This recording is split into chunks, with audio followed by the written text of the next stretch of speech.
Correct. Correct. Correct.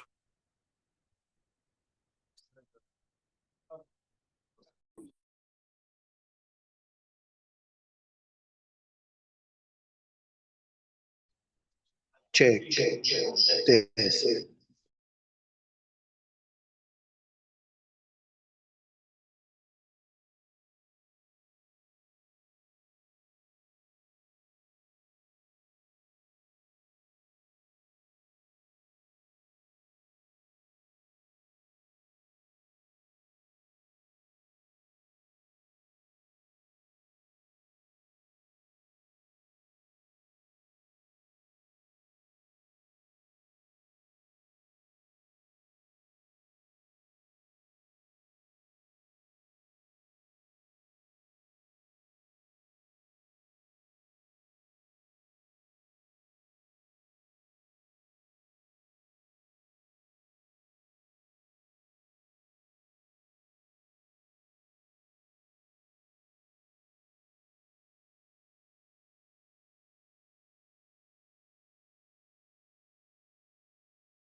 Check.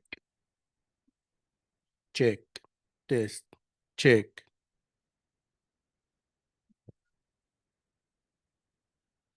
Check. Test. Check. Check. Test. Check. Check. Check. Check.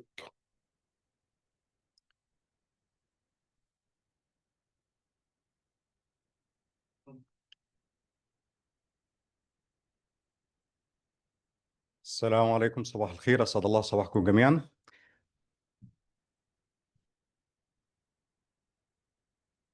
Ladies and gentlemen, dear esteemed guests, colleagues, good morning, and welcome to our session today titled Salinity Management in Action, Nature-Based and Technological Approach, organized by the Nile Delta Water Management Program under the GIZ Egypt. Today's session brings together distinguished group of experts who will share the insights on how salinity challenges one of the key threats to water and agriculture productivity can be addressed through an innovative, science-based and sustainable solution. We will begin with the opening remark, followed by a keynote presentation, then series of talk, and finally a joint panel discussion that brings together research, technology, innovation, and policy perspectives. To open our session, I'm pleased to invite Mr. Stefan Schmidt, Head of Project the Nile Delta Water Management and Innovation in Agriculture, to deliver the opening remarks. But before we begin, let me briefly introduce Mr. Stefan Schmidt. Mr. Schmidt is an economist with more than 25 years of professional experience in rural development and agriculture, including over a decade in leadership position. He has several years working with the GIZ in partner countries across Asia, Middle East, including Jordan, Lebanon, and Iraq. Mr. Schmidt has extensive experience in managing rural development and agriculture, and now in Egypt, water as well. As mentioned, at GIZ, he leads the Nile Delta Water Management and Innovation in Agriculture project, the Nile Delta working in the Nile Delta, and innovation working in the Upper Egypt. So please join me to welcome Mr. Stefan Schmidt for his opening remarks. Please, Stefan.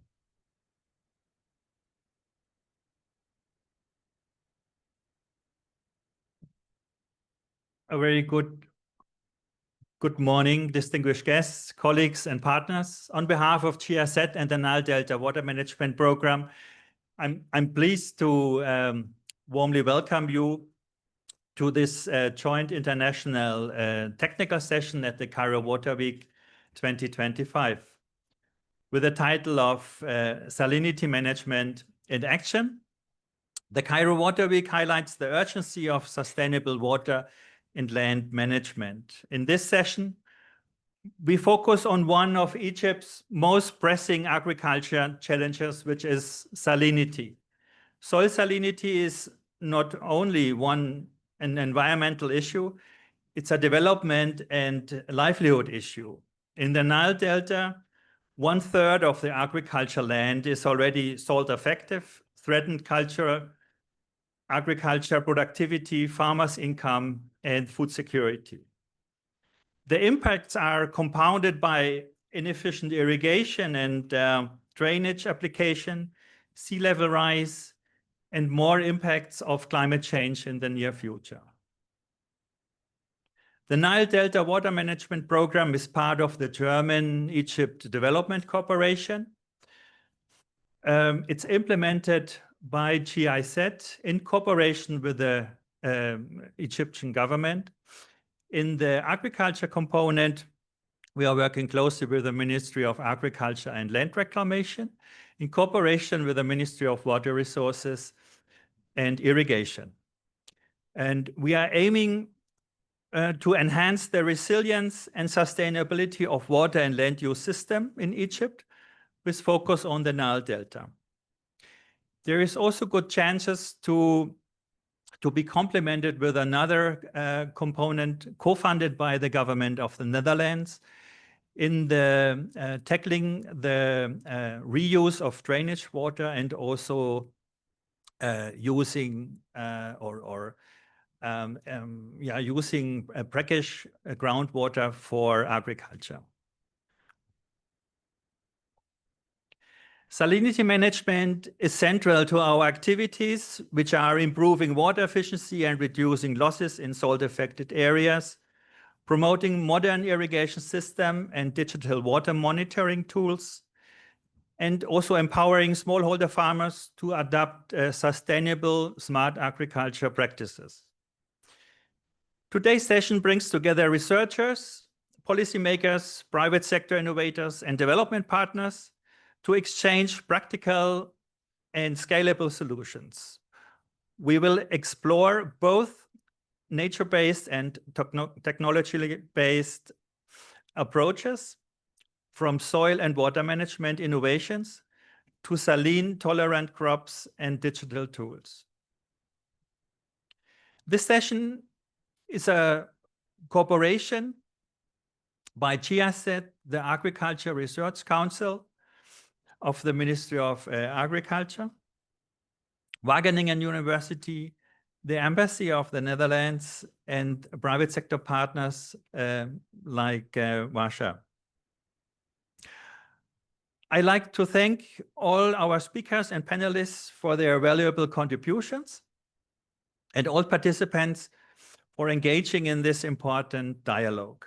I encourage everyone to enjoy these sessions for their valuable contributions and all participants for engaging in this important and to have really concrete actions.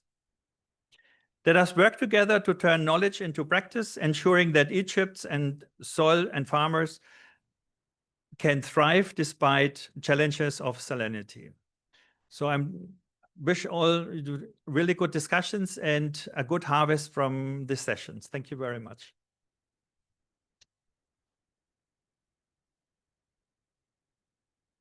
Thank you, Stefan. And indeed, as Stefan mentioned, we have a collaboration with the local research institute and the International Research Institute and private sector as well. And to start with the keynote speaker, I would invite Dr. Mohammed Sayed for his presentation, but please allow me to introduce Dr. Sayed. Our speaker, Dr. Mohammed Sayed, he is a chief researcher and deputy director of the Soil Water Environmental Research Institute in the Agriculture Research Center, Egypt. Dr. Sayed is a leading voice in soil chemistry, wastewater reuse, and saline soil mitigation.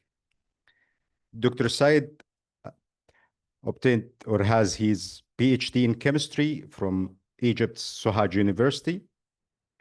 And he is leading different projects such as effectiveness of irrigation practice, and nano biochar of water productivity under saline condition project in cooperation with ICARDA, and joint cooperation in applied research program, Water Jakar, which is Egyptian Dutch project. And he's involved as well in the water productivity through open access and remotely sensor-driven data, WABOR, in cooperation with the FAO. Please join me, Dr. Sayed.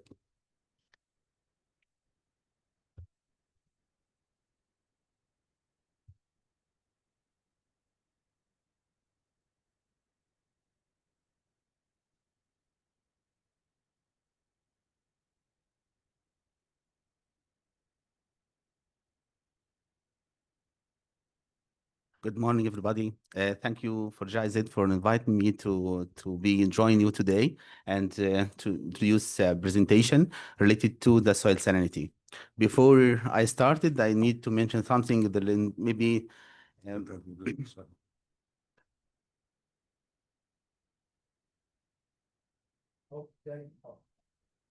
okay. Okay. Uh, I need to mention something related to the agriculture sector in Egypt. We facing a lot of problems in for agriculture sectors, maybe started from climate change, water shortage, salinity, and especially salinity built up in the soil, intensive crop during the season, and the soil fragmentation is very important issues. How to deal with all of these issues, looking for the technique or using and sometimes we need to use a very cheap or economic process because we have a lot of smallholder farmers. We deal with about 3 million farmers and this has less than one feddan in his agriculture lands.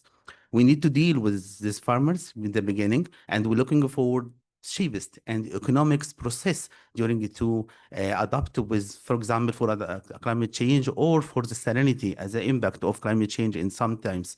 I will mention that before we starting to talking about the salinity and salinity, soil salinity, we need to understand the process itself and working. Okay. For example, we need to understand the soil salinity itself, the term of the soil salinity. Okay.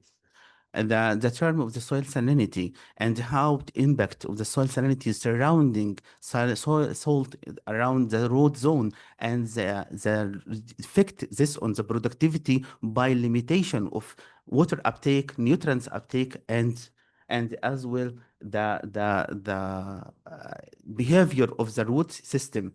So all of this will impact on the productivity. And you can, during your visit for the field, you can notify the soil salinity by your eyes with whitening soil surface or water infiltration of vegetable state. You can see that in the plant. And in the lab, we can test the soil salinity by EC, and we can classificate the soil salinity to 4 categories: non-saline, moderate saline, and high saline, and high saline. We can, and each of this type of the soil you should be integrated or treated by different ways. It's very important to understand or to see that in the beginning, if you have or start to face the soil salinity, you need to take care at the definite point and to be easy to treat the salinity of the soil. If you left the soil to be accumulate day by day, this means that we will suffering and you will take a lot of time to treat the soil salinity. And for the causing of the soil salinity, we have 2 types of causes of the soil salinity: natural resources and anthropogenic resources.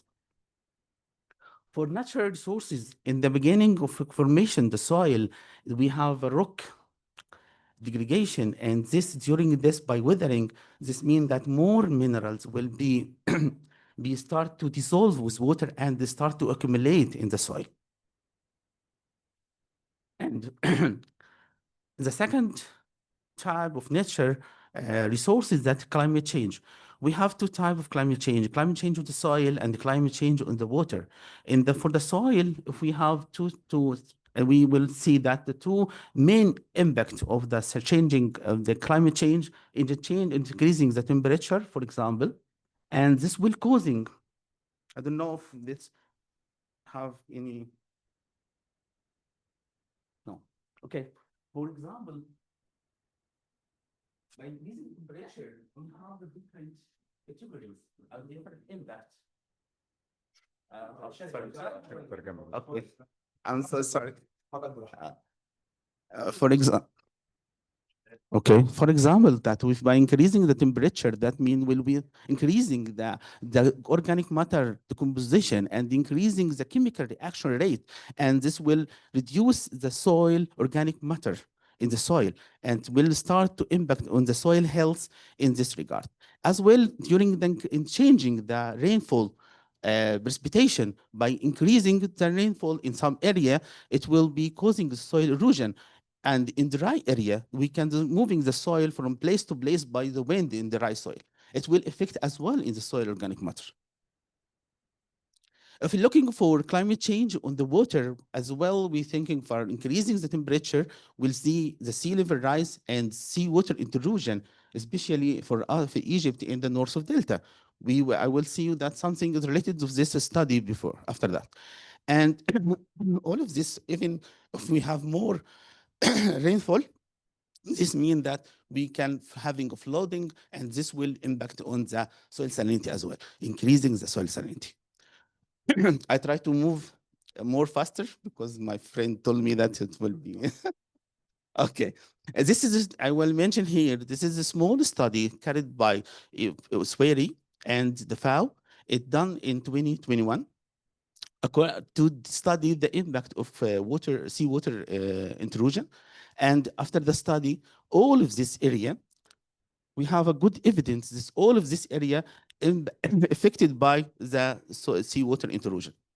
We take a sample, historical data. We haven't now and now in 2021 data on the soil and make this analysis and the soil see some special element like magnesium, because the magnesium is come from the sea, and the increasing the concentration of magnesium in the soil. This means that the water is coming from the sea, and bromide ions is very important because usually in the soil salinity we facing the sodium chloride and the potassium chloride, finding the magnesium or finding the bromide. This means that's coming from the sea. All of this area affected by seawater intrusion. For anthropogenic reasons, one of the most important point are irrigation practices.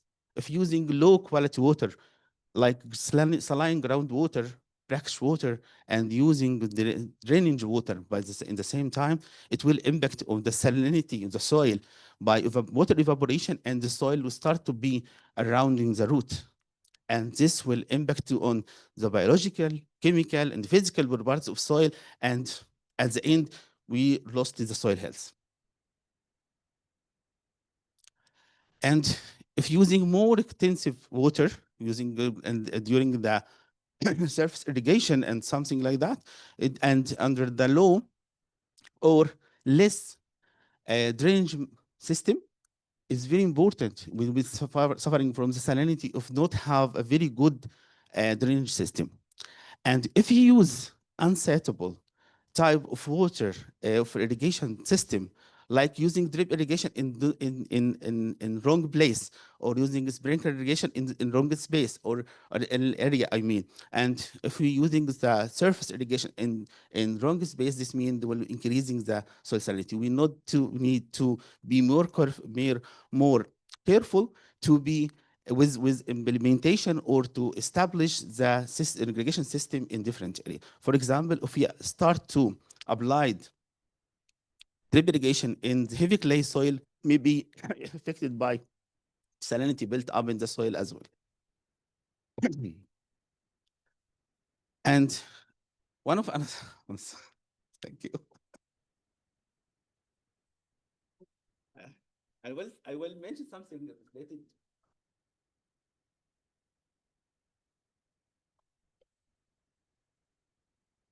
I'm so sorry for that. Yeah. For example, the intensive agriculture in Egypt, the farmers cultivate his land more, maybe in three times and more than 3 times. This means that more tilling for the soil, more consumption for the nutrients in the soil, and so on. And all of this activity will impact on the soil salinity as well and increasing. And the last thing I will speak here for the reason of increasing the soil salinity, the nutrients. We have intensive use of nutrients, especially with nitrogen. We use a lot of nitrogen fertilizers for our land.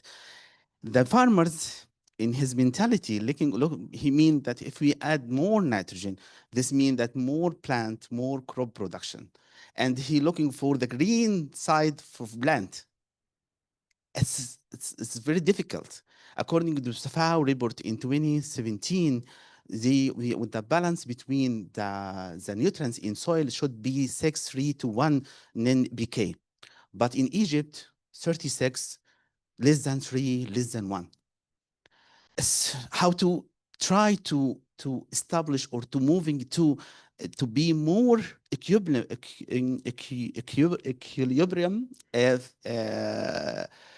between the nutrients.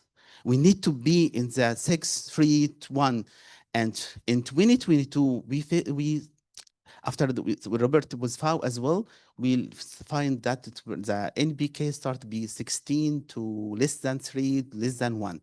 The shortage not because they have awareness between the farmers that we should be reducing the using of mineral filterizers. No, it's because the mineral filterizers start to be more expensive, 3 times more. So he tried to reduce it after that. Now we're moving to increase the awareness between the farmers to reducing the mineral filterizers, especially nitrogen fertilizer in Egypt by different technique. And this table, during that, you can find the type of nutrients and the salt index. By adding more nutrients, new fertilizers, this means that more soil add to the soil. More salt, I mean, to add to soil. Now we understand the process, why we have facing the soil salinity, the reason for the soil salinity. Let us to thinking about the strategy to adapt with the soil salinity. One of the most important points to enhancing the drainage system. The drainage system enhances this mean that we will leaching the salt day by day during the irrigation system. In case if you're starting to use the surface irrigation, you have the efficiency of the surface irrigation 55%. This means that 45 water can be removing the salt in this area. And if you're using the sprinkler, this means that 30% can be used as a irrigation, as leaching. And for the drip irrigation, it's reaching to 90% of the efficiency. This means that 10% can be leaching the soil. And if we start to establish the drainage system, you can start to leaching the salt by using fresh water. And the second time, improving irrigation management. We need to say to farmers when he irrigate, the amount of water that we need to irrigate. If he done the two points, this means that he is saving his land from increasing the soil salinity. So we have two innovation nowadays, how to study or calculate the water consumption by using remote sensing image and during the physiology stage, around the physiological stage. For example, in the beginning of cultivars, in the first months of your plant, this is use amount of water completely different than at the end of stages of the plant growth. So we need to use this technique. We have nowadays, we have a good result through this project, and we need to update it, as I mentioned that before. I was the Dr. Angel, we talk about how we are scaling this technique. And for another, now we establish a project, application is called IRWI, is a mobile application that used for scheduling the water irrigation and give the farmers recommendation for amount of water that he should need, when he will need to add water, and according to the agriculture system he used, maybe I mean that irrigation system. If you use surface irrigation, if we use drip irrigation or any type of irrigation system. The second one, the third one or fourth one, how to study the crop mapping of all of Egypt and give the farmers a recommendation about the type of the crop he can cultivate in his land, and how suitable crop pattern.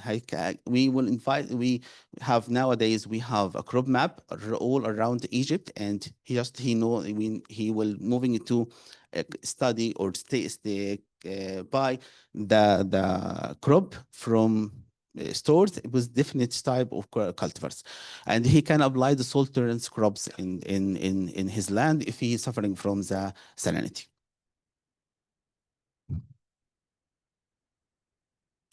And the nature-based solution, it should be, as I mentioned that before, we have a lot of smallholder farmers. We need to thinking about not high-tech equipment, but we need to moving to the nature-based solution, for example, to be more cheaper for the farmers. And using gypsum and organic matter, like compost, humic acid, or biochar, can be used to adapt with the salinity in the soil.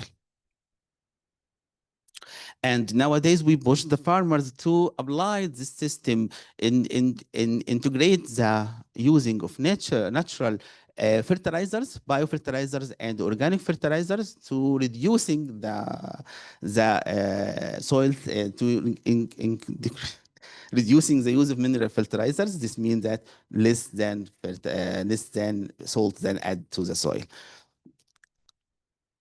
And continuous monitoring is very important. As I mentioned that before, if we know that we start to suffering from the salinity built up, it should be take care and start to treat it, not lift it day by day. It will increasing the salinity.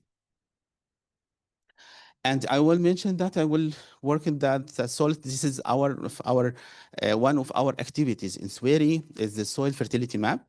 I come back to the slide after just finish the next slide. I will tell you. This is one of our successful story is how to deal with El Husseiniya and Sahl al-Tina area.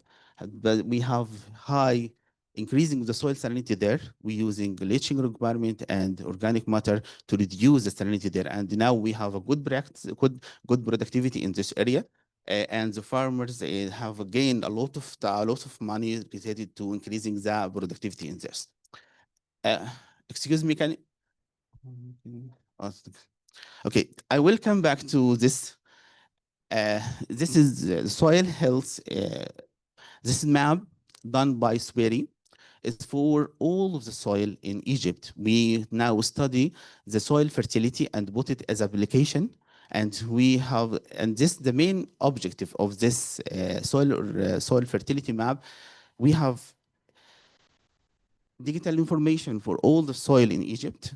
We can study the impact of climate change of each point because we updated each 3 years. So we'll come back to the same point after 3 years to see if the impact of climate change or the farmer's application.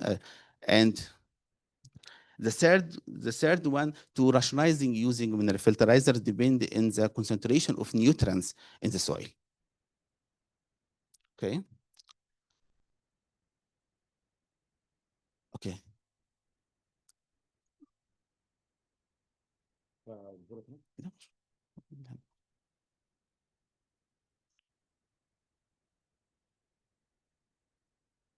This is the map for Egypt, and you can see here the items that we already studied: soil salinity, organic matter, soil pH, soil texture, and calcium carbonate percentage, as well the soil nutrients NPK, and zinc, iron, manganese, and copper. The main important items that we give us a good information about the soil health and the nutrients in the soil. And if you see, if I selected the nitrogen, for example, you will find the changing in the color. And you will come back to this legend, acute or marginal or low by the colors. If you know your X and Y, you just go to the press in this area. And you will find the concentration of nitrogen. If you need to take all of these items result, just long press and you will find all the soil texture, salinity, calcium carbonate, and pH, NPK, all of soil analysis for this point. And if you don't know, and just go to search here for the governorate, I will show you example for El Buhaira governorate, and we will select Abu Matamir, the village. Okay, Abu Matamir Bahriyaz.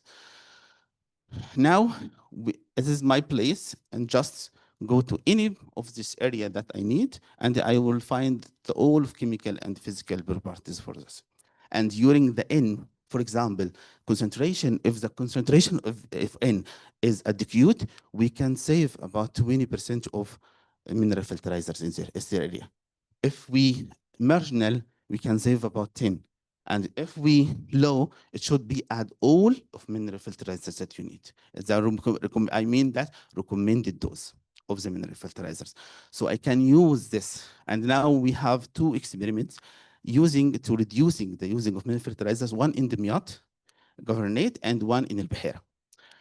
To reducing the using of mineral filterizers, especially the nitrogen. And we have a good result.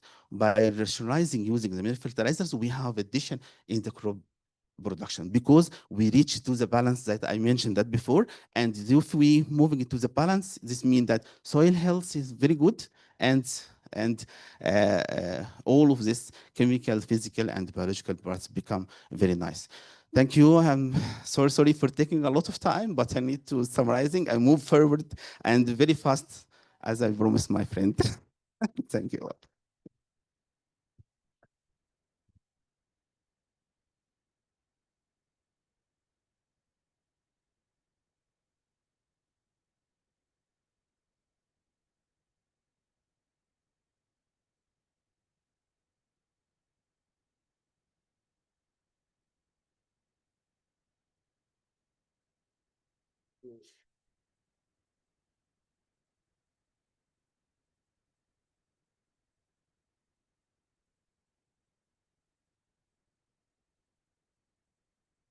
Thank you, Dr. Mohammed Said, for the great presentation. And indeed, yeah, fertilization is one of the key thing. Like fertilization management is very important, and irrigation could be a cause for salt accumulation and could be a solution for the salt management or saline management. So our next speaker is very interested in understanding the effects of irrigation modernization and water reuse strategies. Our next speaker is Dr. Angel de Miguel Gracia. He is a member of the Water and Food team in Wageningen Environmental and Research in Netherlands since 2015.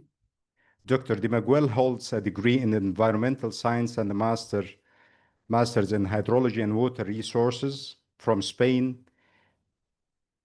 And he focused on using the water footprint as an impact indicator in agriculture system. He contributed to many projects, one of which is identifying the global hotspot of salinity vulnerability, mapping regions where combined soil and water salinity threaten agriculture and food security. So I would like to welcome Dr. de Miguel, please.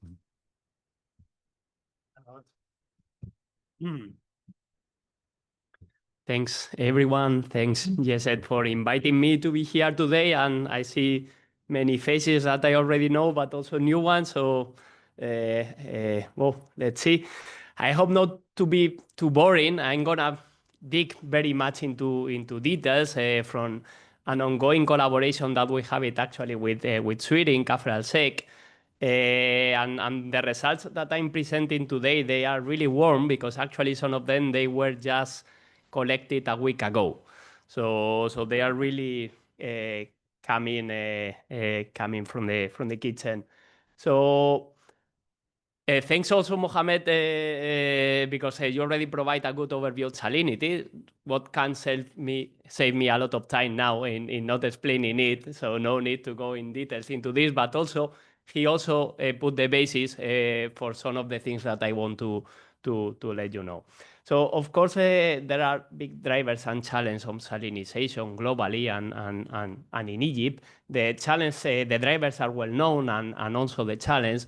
But if we focus in the agricultural sector, the main challenge at the end is that the salinization of soils and water will decrease yields and productivity. And this in the long term can create a big issues in the food system. If we think how salinization can be summarize for different landscape from our institution, since we are working in many areas, we consider that of course salinization is always having similar drivers and challenges, but it's also happening in different ways. Depends where you are, no? So if you are in a dry area or semi-dry area, if you are in a delta landscape, or if you are a small island, no? So how this salinization can happen differs a bit. What's happened that Egypt, of course, is a dry area, also in a delta. So actually, salinization issues are even, let's say, more risky than in other areas.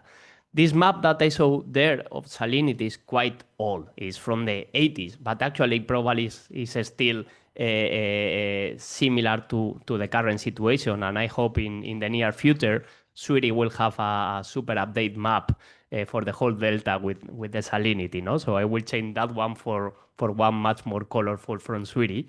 But if we think in the salinity risk factor in Egypt, and especially in the northern part, we can see that the salinization is mainly because two factors. Salinization of soils due to salinity intrusion. The groundwater levels are super high in most of the delta. So at the end, if we have a groundwater level of 1 meter or even lower in some areas, salinity built up because of this salinity intrusion will be a problem. But also salinity because of the poor use of the water quality. In many areas in Egypt, we are reusing, or Egypt is reusing drainage water with no control, with no treatment. Farmers are doing this because they don't have access to other water and they need to irrigate. So at the end, the use of this water combined with the overuse of fertilizer can create also salinization problems. Thinking on that, we consider that if we want to face or if we want to understand salinity, we have to do it in an integrated perspective. The same as we are doing now with integrated water management resources, no? Looking water from overall, from all the perspective, salinity has to be doing the same way. So we have to consider different scales. Of course, salinity, there are risks that they are at national level or at landscape level, but there are other risks that they are completely on the field level. Depends on the farmer, depends on the person who is managing the soil. We have also to consider all the environmental compartments. We have to consider the water, we have to consider the soil, we have to consider the groundwater. So all those environmental compartments are completely interconnected in relation with salinity. We have to consider the long term. When we are talking about salinity, we cannot think about 1 season or 2 seasons. We really need to think in years and years. And of course, we need to understand also what will be the impacts of different strategies of water and soil management. And as very important, we need also to think in the different actors, national levels, private sector, farmer itself, all of them, they have something to say in regards with salinity. So for this study that I would like to present, we are combining results from different perspectives. We are combining results from pilots, we are combining results from modeling, and of course, the stakeholder interaction. Those studies that we have done, we study many things. So today I'm gonna focus mainly in salinity aspects. And what we did, we choose an area in the north, in Kafr al-Sheikh, together with Sweden. And in this area, we choose 2 farmers. One that has access to fresh water and is a little bit more far from the coast, so it's not really affected by salinity intrusion, but of course it's an area with risk of salinization. And the other is a farm that is a bit more northern, that he's irrigating with water with poor quality, because the water that he's having access is located after the mixing point between a canal, so water from the Nile, and a drainage. So the quality that he's using is more saline. And we try to understand, in the first case, with the good water quality and less risk of salinity, what could be the impact of the adoption of drip irrigation. In Egypt, we are talking always about being more efficient in water use, and that's nice, but what will be the consequences on salinity if we move into drip irrigation? And in the other, we were thinking, okay, drip irrigation is impossible, saline is already high. Let's try to think in what could be different management strategies that are cheap, that are affordable for the farmers, that can be applied to overcome those problems. And I would like to present some of the results. Those results, I'm going to focus first in this first case, where we have good quality, where there is less risk of salinization. And what we did in our pilot that maybe differs with others is that we were using well, we can say long term. I hope that we can continue for many years. Till now, we have 5 seasons. 4 seasons that I'm going to present, and another season more that I will present later because it's the rice.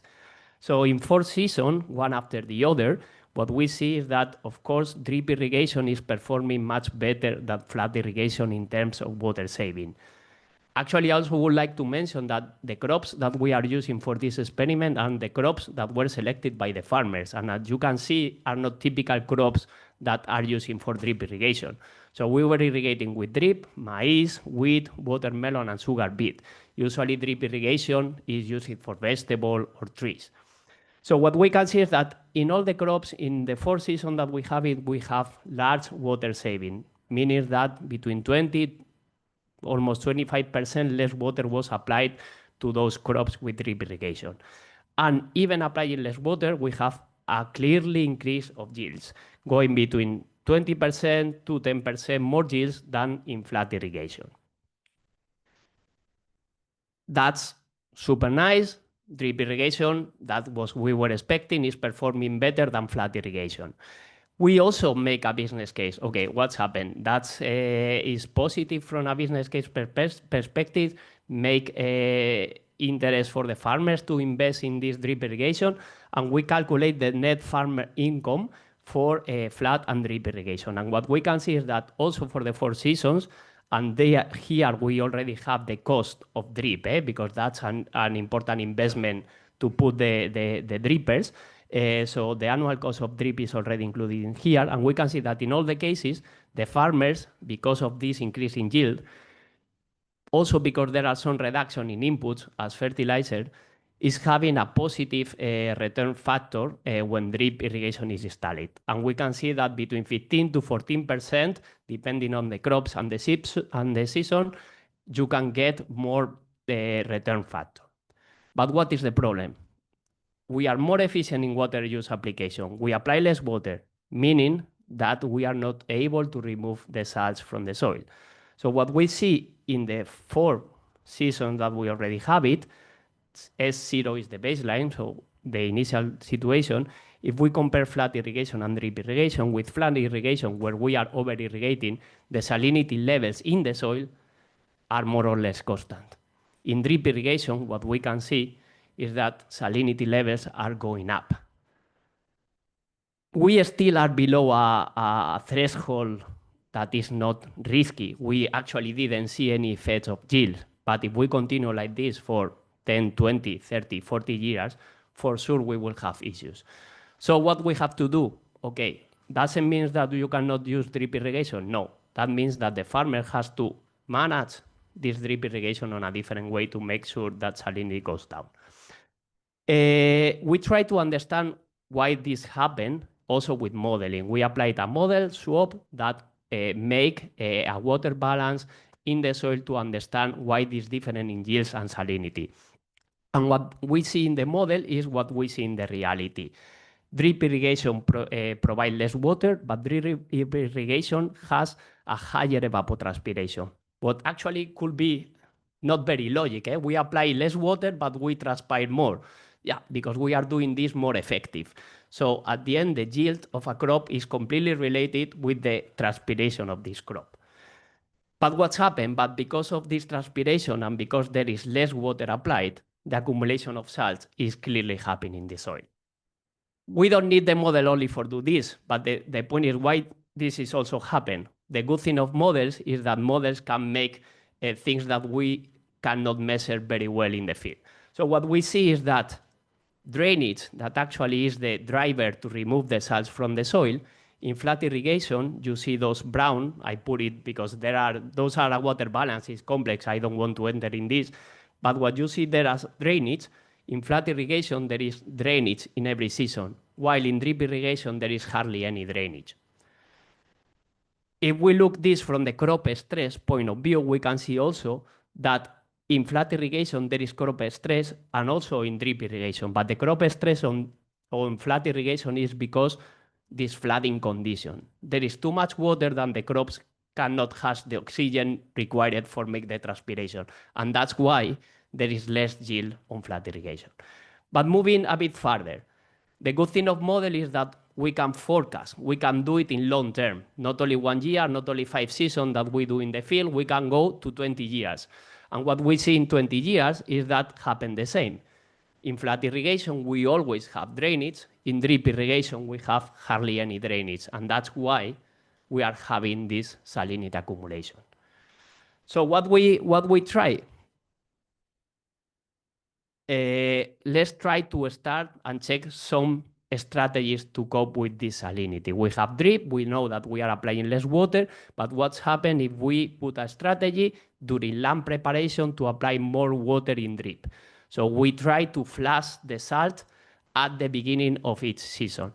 For that one, in our experiment, what we did is to apply 50 millimeters, that is around I think it's, well, I don't remember exactly, but it's around 100 cubic meters per fedan.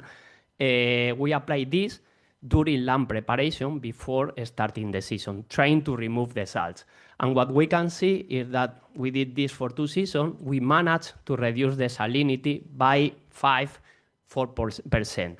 What is fine, but we will see that it's still not enough to cope with this salinity increase that we are having. We also modeled this exercise because, of course, in the pilot, we were able to make it only for 2 seasons. So we say, okay, let's try to do this in the long term, 20 years. And what's happened? That what we see is that when we do this with 50 millimeters, we have a bit more drainage than in the initial situation. We are able to remove some salts. But if we increase this quantity of water during land preparation from 50 to 150, what we can see is that when we apply 150 millimeters, that is quite a lot of water. We are talking about, I think it's 300 cubic meters per fedan.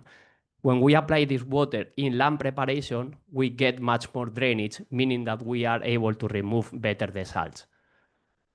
This is also a long-term modeling. It's almost the same, but what we can see here is at the end, we make it for 0, 50, 100, and 150 millimeters of water during land preparation. And what we can see that in the long term, in our case, in our pilot, the quantity that we need to apply for land preparation to keep salt under control is around 150 millimeters. What does it mean? And we will see that the efficiency of drip irrigation is still high, but we need to add 150 millimeters every year that we need to apply for control salinity.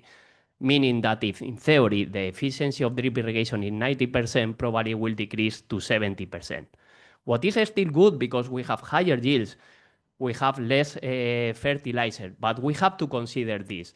When we apply an innovation where we want to make more efficient, salinity is key. And that will imply always, or in many cases, to add more water.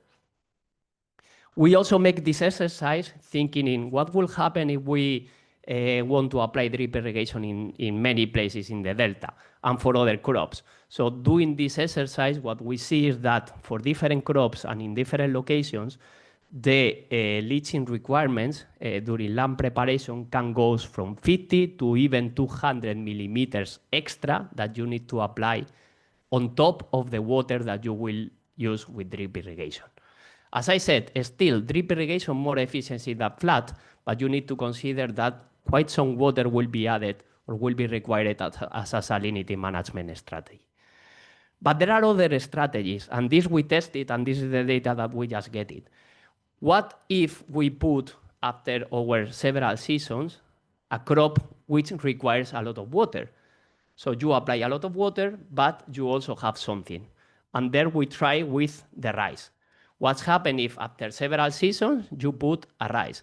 So what we see is that when you have a rice in the drip irrigation plot, we remove the drippers, we put a rice, we are able to remove salinity around 20%. Still, as you can see, we are not really in the levels that we would like to be because we are a bit far from the baseline, but we are able to remove salinity a lot. So at the end, if we combine those strategies of crop rotations with rice, for example, with strategies of leaching or with strategies of over-irrigating, that means that you can keep drip irrigation also in these kind of areas, improving a bit the efficiency, but especially being better with yields. That at the end, that's what very important for farmers. And just going very fast for finish, we also make this other test with some salinity management strategies in this other pilot. This other pilot, the big difference is that the soil salinity is already very high. And the water salinity that we are using is also higher than in the previous occasion. So for several seasons, here I only have 3, but the reality is that we are going to have results from 5 seasons. We can see that when we compare normal management with different salinity management strategies, in this case it was the application of gypsum, application of a leaching requirement of 20% more water, and application of mold drain.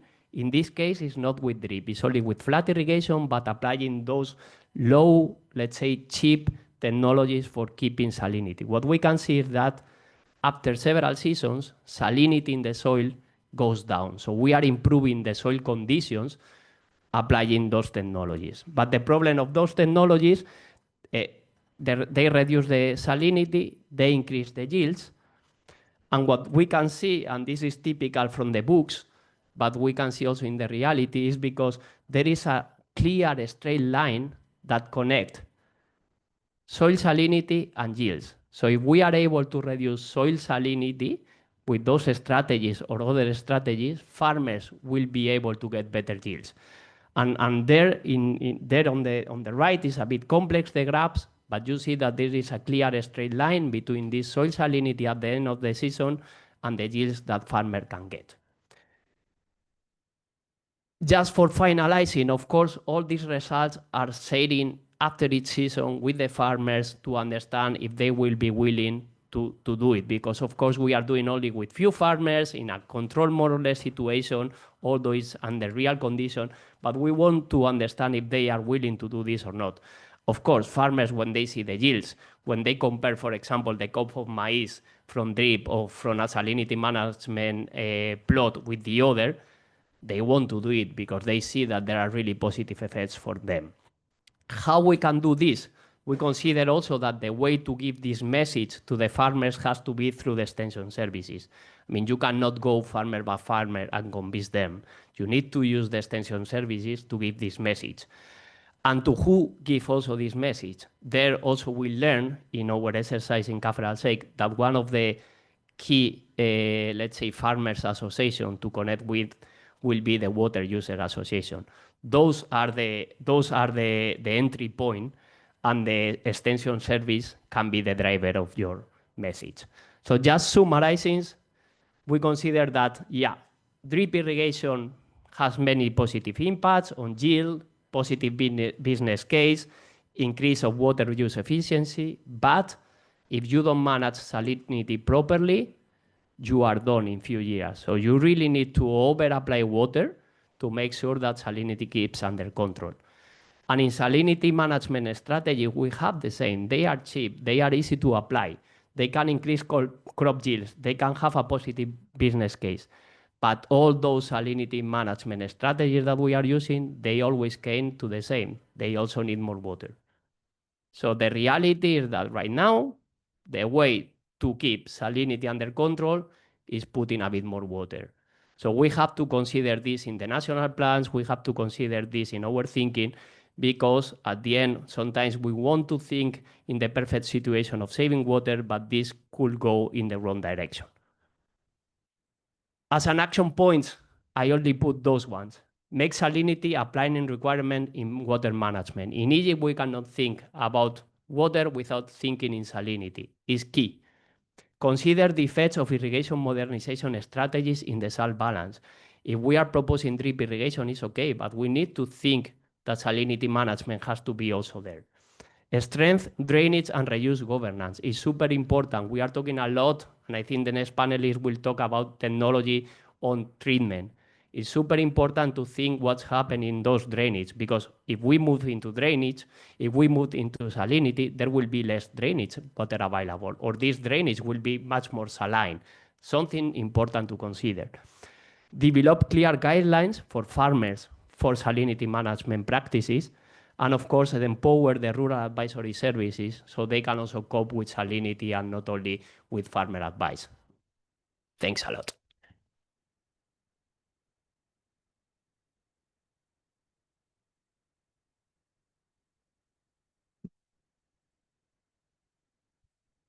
Thank you, Dr. Angel, for the great presentation.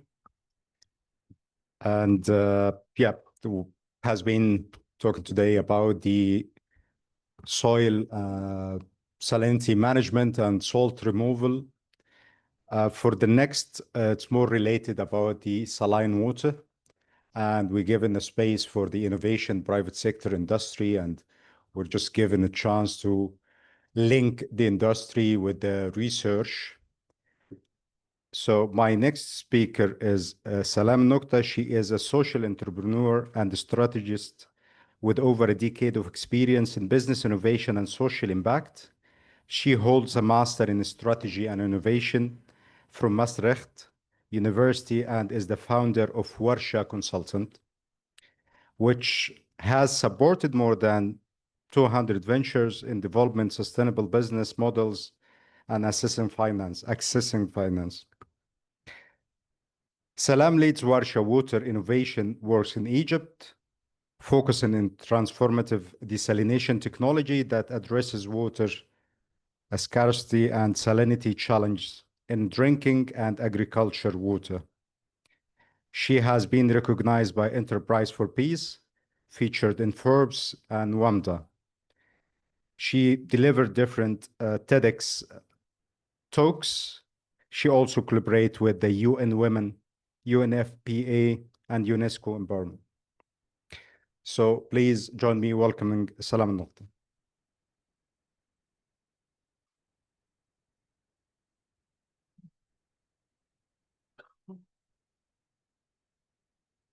Thank you very much. Is it audible? Yeah. Okay. Thank you to all the previous speakers for the insightful presentations. It's a pleasure to build on such valuable perspectives as I share about our work at Warsha. Today, I present to you Warsha's biopolymer enhanced reverse osmosis membrane for sustainable advanced water processing. Warsha, first things first, Warsha is a female-led Dutch company dedicated to developing innovative solutions to tackle global challenges. This particular solution falls under our climate resilience portfolio, focusing on sustainable water management. The core team behind this project is myself, Salam, responsible for innovation and business strategy, Khalid, our senior R&D project manager, and Otabek, our research lead. This project is made possible through the Small Business Innovation Research, or the SBIR program by the Dutch Enterprise Agency. Actually, if you find this project interesting for you or your company, we're very happy for you to reach out to us. There's nothing more attractive for us than collaborating with powerful local partners who know the market more than anyone else. Getting into the core of the challenge, let me start with an overview of water in Egypt, the core topic of this week, sorry. Egypt's geography is mostly desert. The Nile Valley and Delta, which make up less than 4% of the country's land, support 96% of the population. Agriculture relies almost entirely on the Nile, and the growing pressure on straining this vital resource.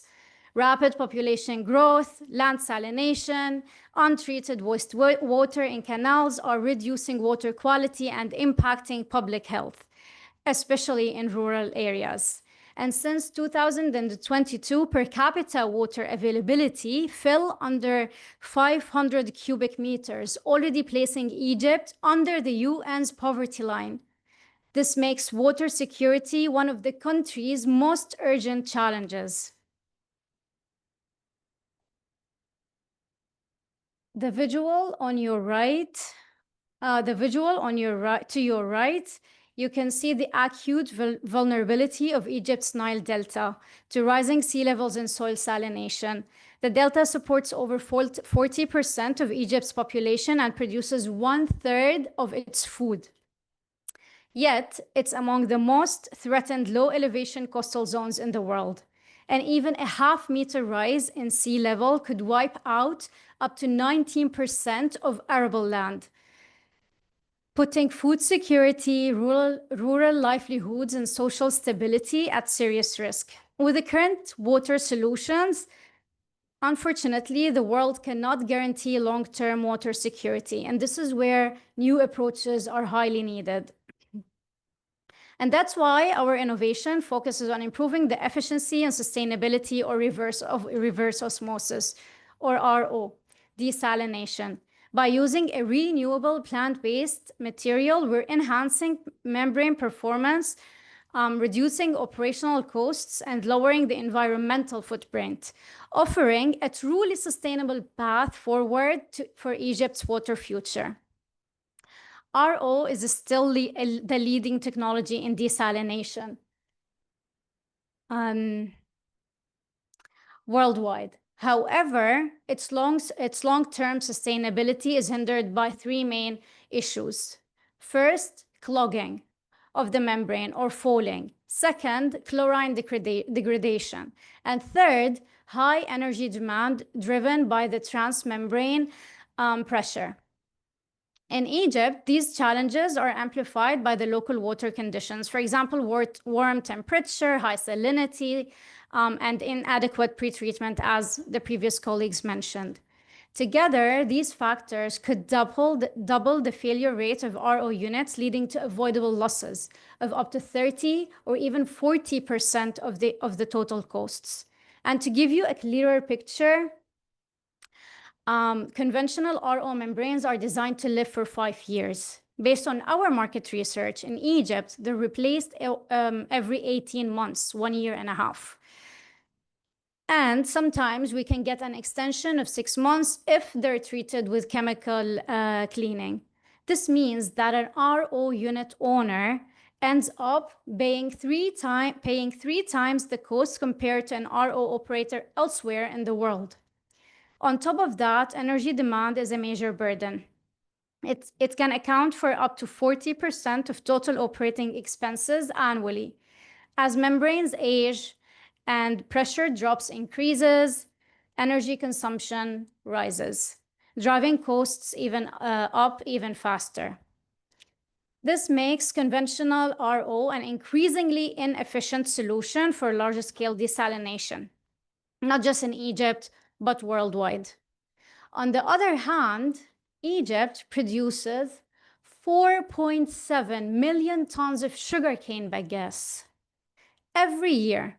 Unfortunately, about 85% of this is burned, with the rest ending up in waterways, causing serious environmental and health problems. Now, let's take a look at the current solutions in the market. Today, there is no cost-efficient, high-quality RO membrane alternative in the market, and there is no local manufacturing capacity.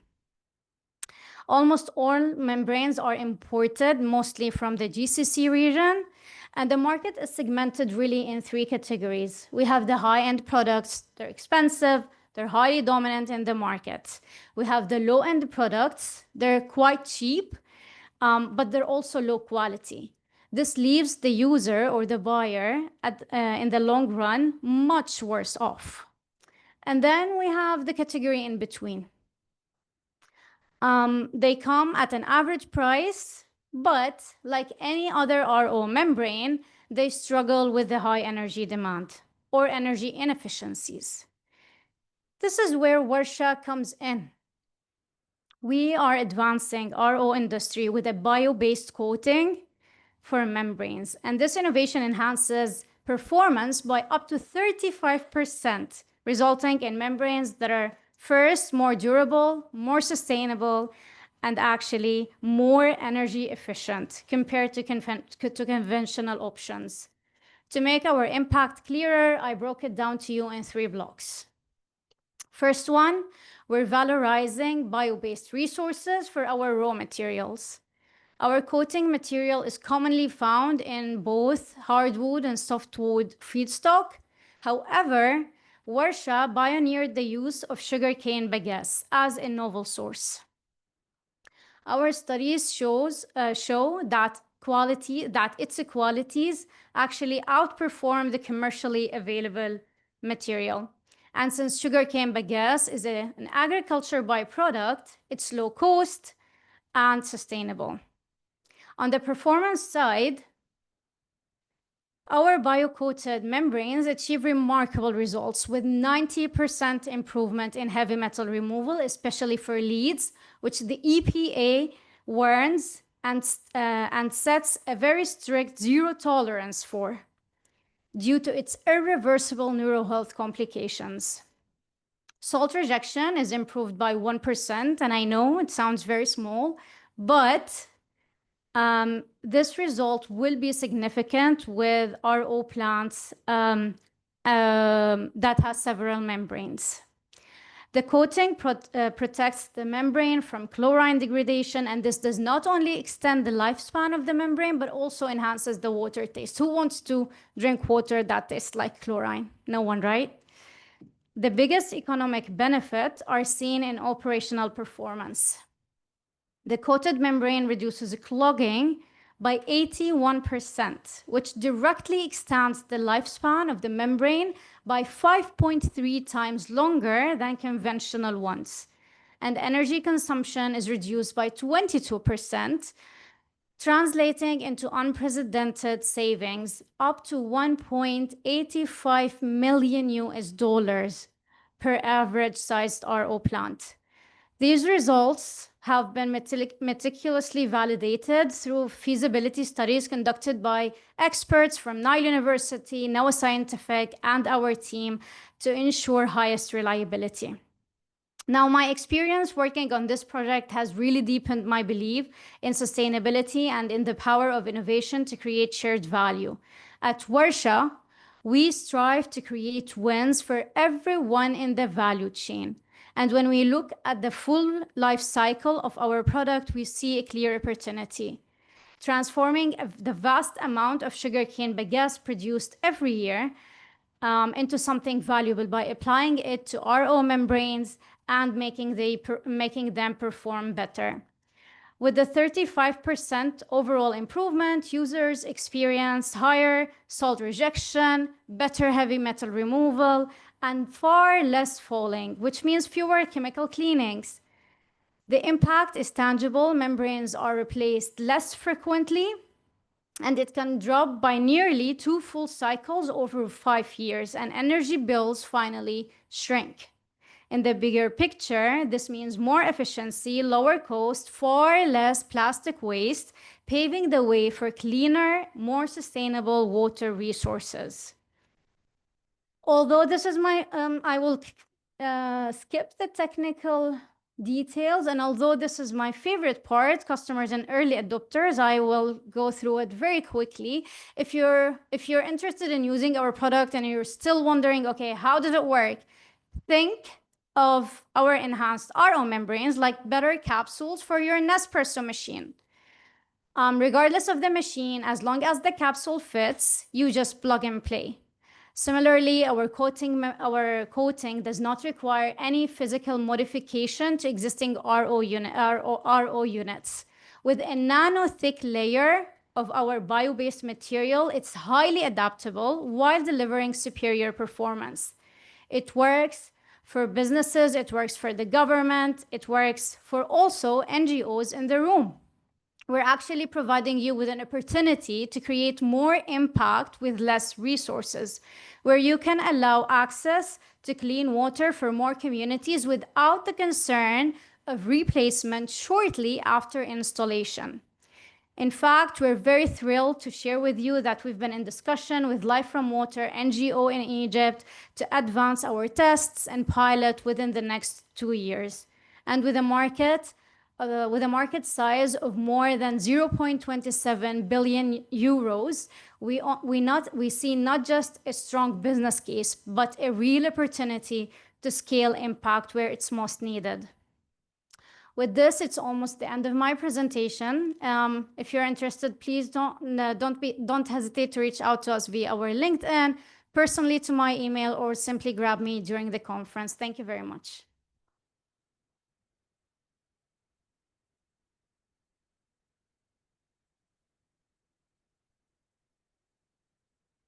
Thank you so much, Salam, for the great presentation. And to conclude today's presentation, we'll now move into our panel discussion, bringing together all speakers from for an interactive exchange on practical and policy solution for salinity management. Joining the panel is Mr. Omar Abdul Latif. Mr. Omar Abdul Latif, the Agriculture Policy Advisor at the Embassy of the Kingdom of Netherlands in Egypt. Mr. Omar has extensive experience in agriculture policy, rural development, and water management, with focus on promoting sustainable and inclusive agricultural transformation in Egypt and wider in the MENA region. In his current role, Mr. Omar supports the Netherlands-Egypt cooperation in advancing innovation in water-smart agriculture, salinity management, climate resilience farming practices. His work bridges policy and practices, ensuring that evidence-based approaches inform national strategy and local implementation. Mr. Abdul Latif has also been actively engaged in fostering dialogue between the government institution, research organization, and development partner to enhance the productivity and sustainability of Egypt agriculture sector, together with Dr. Sayed, Dr. Angel de Mejuel, and Mrs. Salam. He will help us connect today the scientific technical insight with the broader development and policy context. So I would welcome Mr. Omar.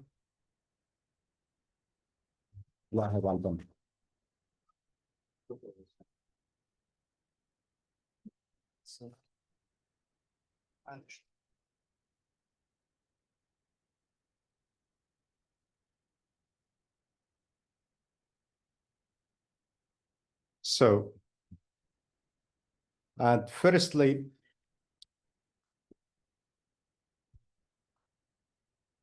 yeah, we've seen the salinity problem is presenting a challenge. We're gonna throw some technicality in the salinity management and the strategy on the ground and implementation. So I would like first to address Mr. Omar. I have some question for you. So we've seen some strategy in application, and now we would like to talk about the strategy, about the roadmap, the agriculture. So my question for you, it's what are the main objectives of the saline agriculture roadmap in Egypt? And what are the key challenges? And it's designed, the key challenges designed to address it. Who are the main stakeholders involved in the roadmap? At both national and local levels, and the implementation of the roadmap at both national and local levels, what are their role they should play? And the third one, it's a kind of very fat questions. Huh? It's a great opportunity to have you to tell us about the roadmap. So, and my third question is, what are the technological innovation or crop system being prioritized in the roadmap, and how suitable are they for Egypt diverse saline environments? So, Thank you very much. How much time do I have? Because I can spend an hour talking about this. I would say 5 minutes addressing the That's three fine. of them. So an Egyptian or Dutch time? Yeah. Dutch time. Dutch Sounds good. German time. That's good. Okay. No, thank you very much for the questions. I'll try to be quite brief in this. So the roadmap, actually, it's still ongoing study. I'm happy that already we have one of our colleagues from Delphi is already joining us. And our aim from this roadmap, it's actually what we see that during the past 10 years, we have seen a lot of solutions regarding salinity. It could be from research, private sector, European funded projects, but also we see it as a scattered solutions everywhere. And every new project coming is actually somehow starting from the scratch, not looking for the previous solutions. So our goal is actually through this roadmap is to bring best practices dealing with salinity, whatever as a technology. I mean, I'm happy that we have Salam. She just presented a new innovation that's already could be an added value for small farmers, not even a large ones.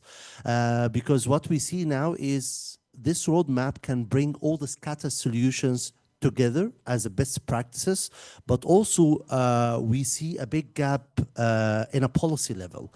When it comes Ministry of Agriculture, Ministry of Water, I'm happy that we have already senior colleagues from the Ministry of Water. Yesterday also I was part of a discussion, and we all agree that there is a gap in a policy coordination between Ministry of Agriculture, Ministry of Water, and research as well, especially that looking for the budget allocated for Agricultural Research Center for scientific research is actually going down every year.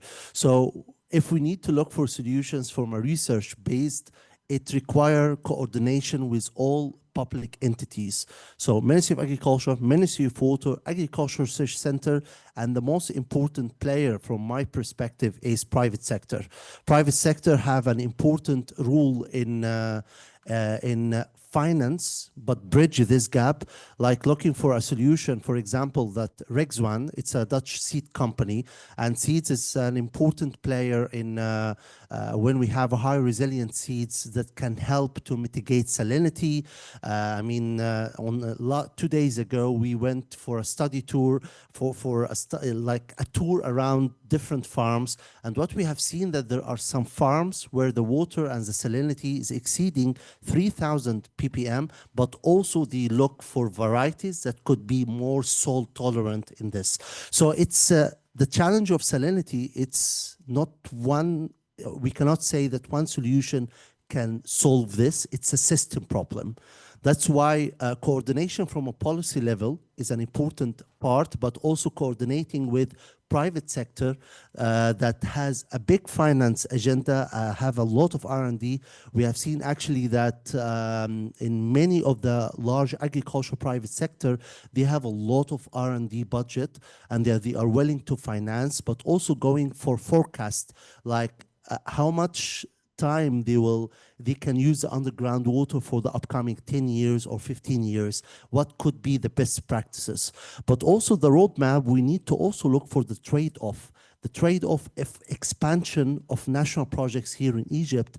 We see this is something really nice for food security, but also non-logical use of underground water as just a free source of water.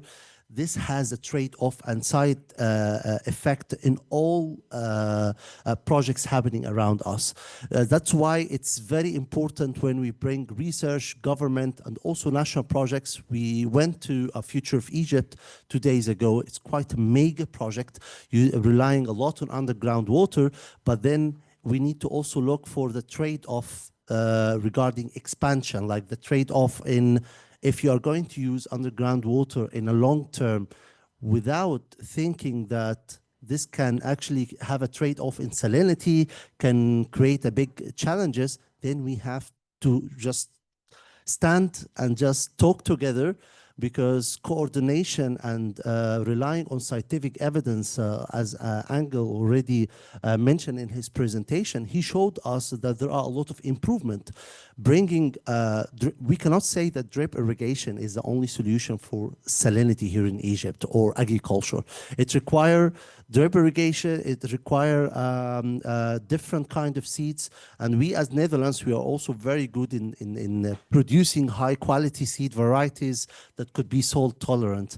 So it's a system. I mean, we are hoping that through this roadmap, we can bridge this gap that we have from the policy level, but also identifying gaps where Dutch knowledge partners, but also Dutch private sector can play a role.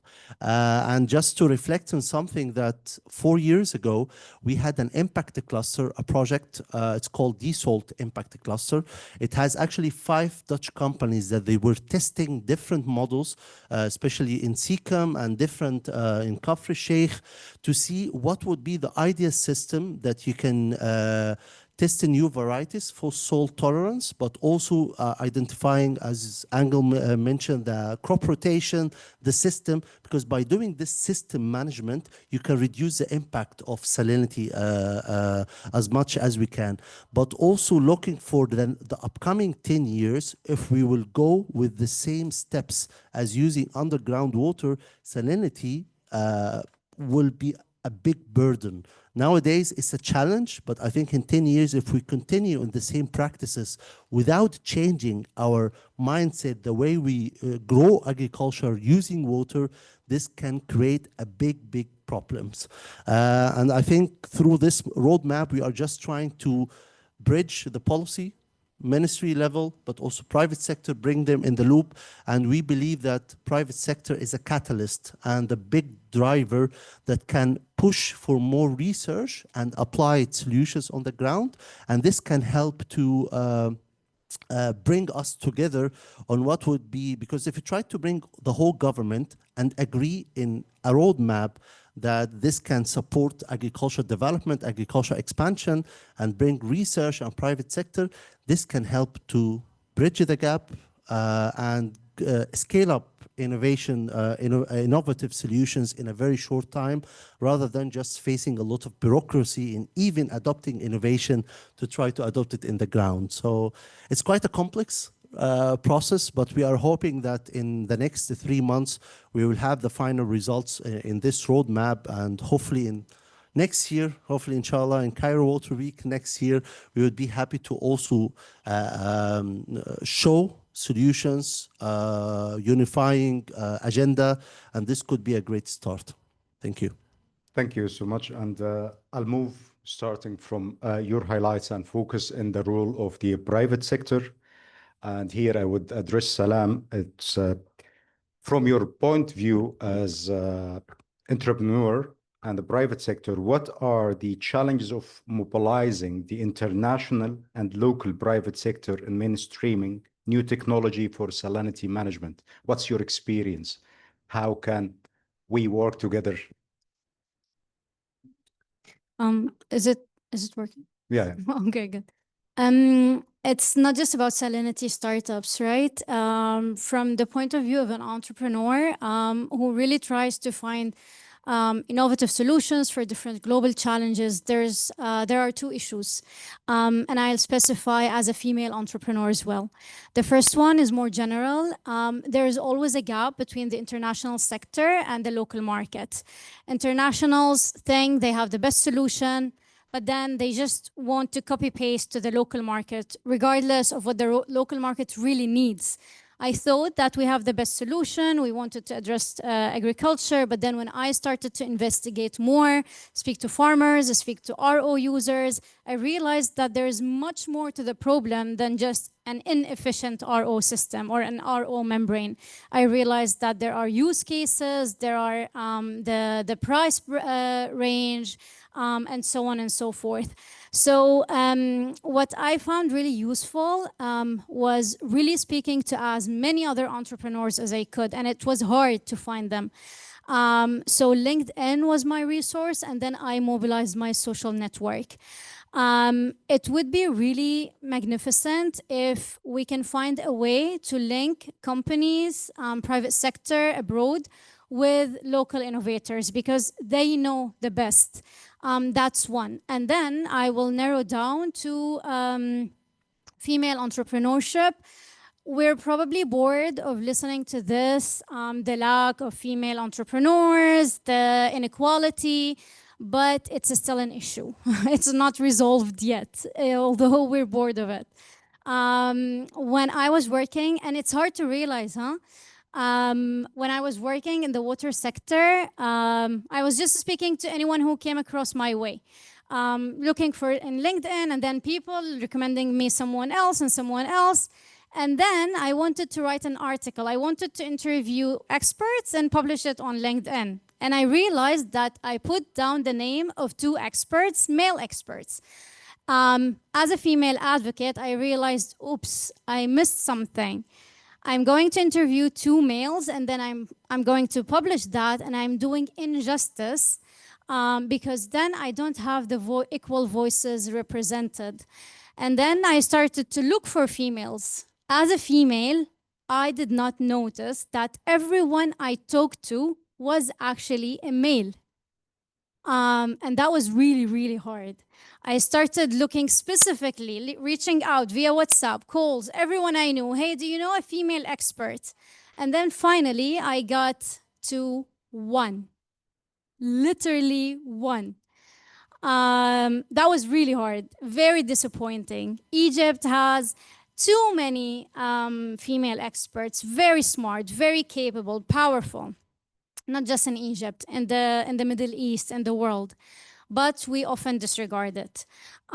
So yeah, I would really like to take this opportunity, being on this panel, to encourage more females to stand up, and more females to notice earlier and not do my mistake. Thank you. Thank you. Thank you, Salam. And I would like to invite you to get to know later on, after the session, 2 of our female leaders in the Ministry of Agriculture and Land Reclamation, Dr. Rabin Abul Majd and Dr. Amal Ismail. They are very powerful females leaders. I'll go back to you, Dr. Dimiguel Angel, talking about the salinity from a farmer perspective. How the salinity threats should be considered by a farmer in their operation. Oh, wait a second. That's from a farmer perspective. Let's move larger to a policy level as well. How the irrigation modernization policy in the Delta should address the salinity management. Briefly, because we're already out of time. I will be very brief. I think for farmers, what is clear is that I think farmers actually in Egypt, especially in the north, they are aware of salinity, and they are aware of the needs of this sub-drainage system that was already installed long time ago. Of course, point is that if the system is changing, if some of them are moving into drip irrigation of other technologies, they need to learn also how to use them.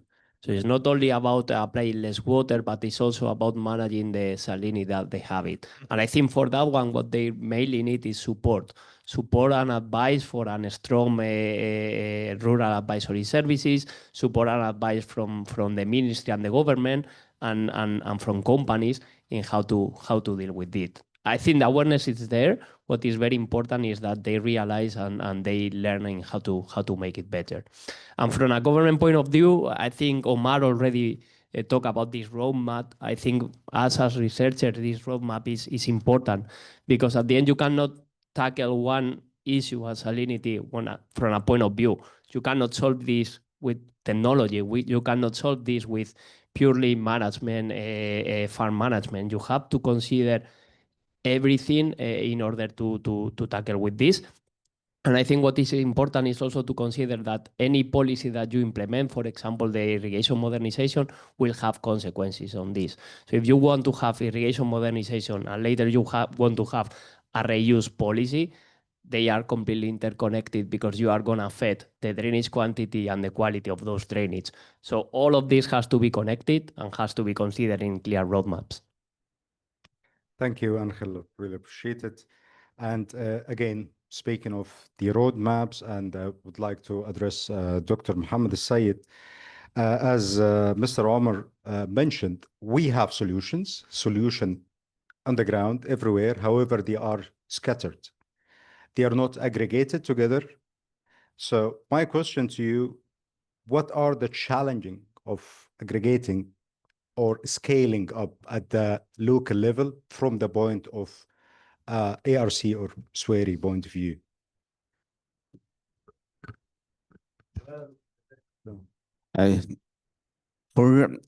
We have, as Dr. Omar mentioned, that already we have solutions, but day by day we're suffering from the challenges, like climate change, for example, and for the different situation. For example, the Delta, north of Delta is completely different in treatment than the south of Delta. Need to have a plan for each place in Egypt, and by the way, we classify Egypt to three climate zone: north and the south of Egypt and the middle of Egypt.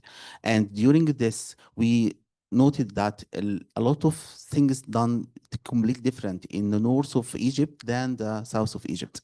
And we need to not only though integrate the solution together, but studying to seeing that what is here is enough and in another place is not enough, and so on.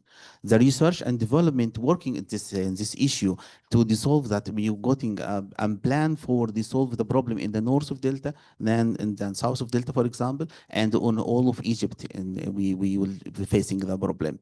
And that the cooperation as well with different organization like FAO, ICARDA, and GIZ, and all for this project, it should be working together. And we're thinking to do the platform for all of this project together, to be sure that we're not starting from scratch from each project. We need to start together and to cooperate, and we have this result here and this result there, and we can to integrate this result together to have a good solution for adaptation with climate change. The third point that I need to mention, that the awareness for the farmers. We working on the awareness for the farmers. It need to more increasing the awareness. The problem is that the extension service in Egypt start to be shortage, and we need to enhance this and to deal with the farmers and integrate and transfer the research to the farmers and how to deal with this. This is the big challenges. Nowadays, we're looking for how to using application like IRWI that I mentioned that to deal for the farmers and increasing the awareness by digital application, not still waiting for the extension engineering to reach the farmers. Thank you. And we'll just invite Stefan to give his closing remarks. Please, Stefan. Yeah, thank you very much to everybody. I'm sorry, we are the first session on the day, so some people, because of traffic and so on, we started a little bit delayed, so we have to close it already. But I think we got a very good status on the reason on salinity and what is the problem, and also what you can do. Yeah, we have scientific research proven already that there is a certain way and what you have to take care. We have innovators from the private sector who can really be a game changer as well in the innovation. And we heard also that on policy level, that is also difficult to coordinate. And we have this roadmap to bring everybody together. And this is the only way how, of course, we can work together with the farmers to tackle and take this challenge and also change the behavior and mindset itself. I really want to invite you for discussions, but in front of the room. Sorry, we have to be. Yeah. So there is a break outside as well, where we can meet each other and discuss certain topics as well. Thank you very much for joining. I'll just ask the panelists to have a group photo together.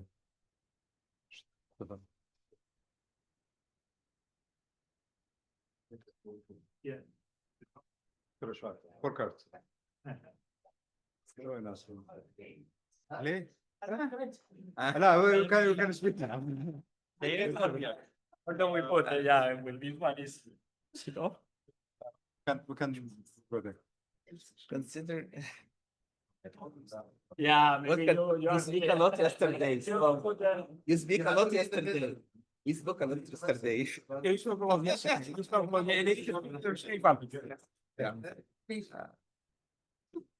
Dr. Rashad. Is everything fitting? I think.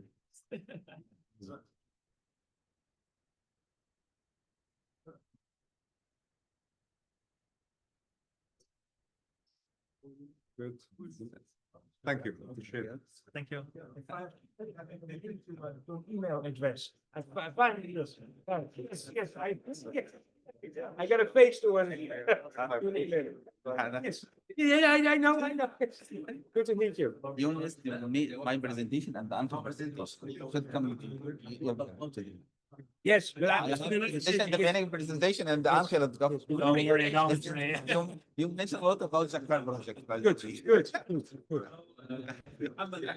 You need to work with him on the print level. Yeah.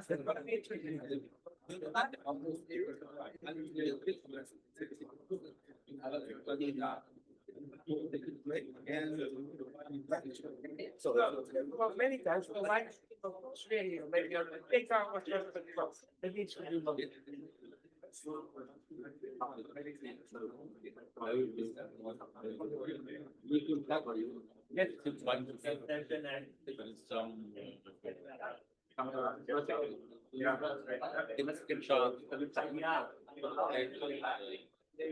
Yes.